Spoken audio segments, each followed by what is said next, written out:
Bismillahirrahmanirrahim. Assalamualaikum warahmatullahi wabarakatuh. Nepangkeun wasta simkuring Rapi Juli Ripansah kalayanin 2312 hiji 85. Jadi simkuring bade medar perkawis cara ngagunakeun Wijremi pikeun bahan evaluasi. Ieu konten teh mangrupa salah sawios konten kanggo nyumponan mata kuliah teknologi digital dalam pembelajaran bahasa anu diampu ku dosen pangampu nyaeta Bapak Hari Santosa Nugraha MPD.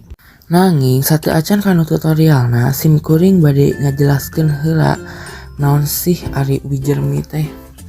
Wijremi nyaeta lembar kerja murid online nu dipake jeung ngabutuhkeun internet pikeun nyiptakeun atawa make lembar kerja multimedia interaktif jeung sistem penilaian nu otomatis. Nanging lianti wanganana oge aya oge kahengkeran jeung kaonjoyanana tina Wijremi teh. Naon kahengkeran sareng kaonjoyanana? Kahengkeranna nyaeta aya sababaraha aspek masalah teknis, waraga, organisasi, psikologis jeung metodologis nu tamtu. Sedangkan kaonjoyanna nyaeta ngagampilkeun guru pikeun evaluasi atau penilaian otomatis nepi ka waktu jadi leuwih efisien. Tah kitu cenah wangunan kahengkeran sareng kaonjoyanna. Tah ayeuna mah urang langsung wae kana tutorial cara nganggo Wijremi. Anu kahiji nyaeta urang kedah muka heula Chrome atanapi Google jadinya searching wijr.me. Tah upami atos di searching klik wae linkna, tah jadinya urang klik anu haratis. Upami tos klik anu haratis aya dua pilihan nyaeta aya I'm teacher dan sareng I'm student. Tah urang selaku posisi guru klik wae anu I'm teacher.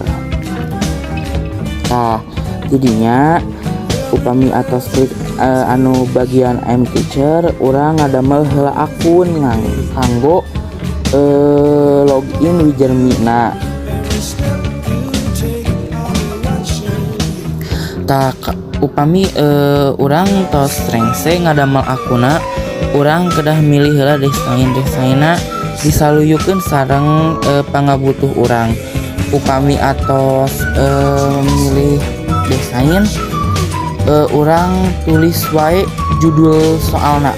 Tah di dieu abi ngabantun judul soalna nyaeta biografi. Tah sabada nyeratkeun judul soal anu diseratina desain.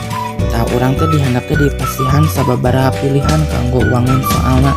Tah di dieu mah abi ngabantun soal PG. Tah upami kanggo soal PG klik anu bagian multiple choice. Tidinya saatos klik multiple choice na urang seratkeun wae soalna. Soal nomor hiji tos lengse diketikkeun. Tah upami atos lengse diketikkeun tah urang klik oge jawaban anu leresna di opsi A dugi ka E. Tah upami atos diklik jawaban anu leresna tah urang klik bagian anu don. Tah upami atos klik bagian anu don lajeng klik soal nu nomor 2. Masih cara anu sami sareng nomor hiji kalih nomor 3 oge masih keneh sami carana cara pengetikanna sapertos soal nomor hiji sareng 2. Tah upami atos rengse ngadamel soalna klik save.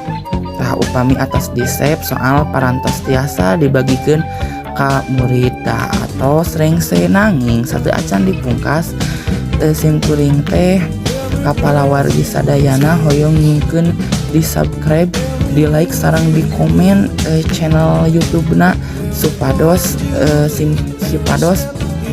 urang-urang sadaya teh langkung semangat deui kanggo ngadamelan konten salajengna.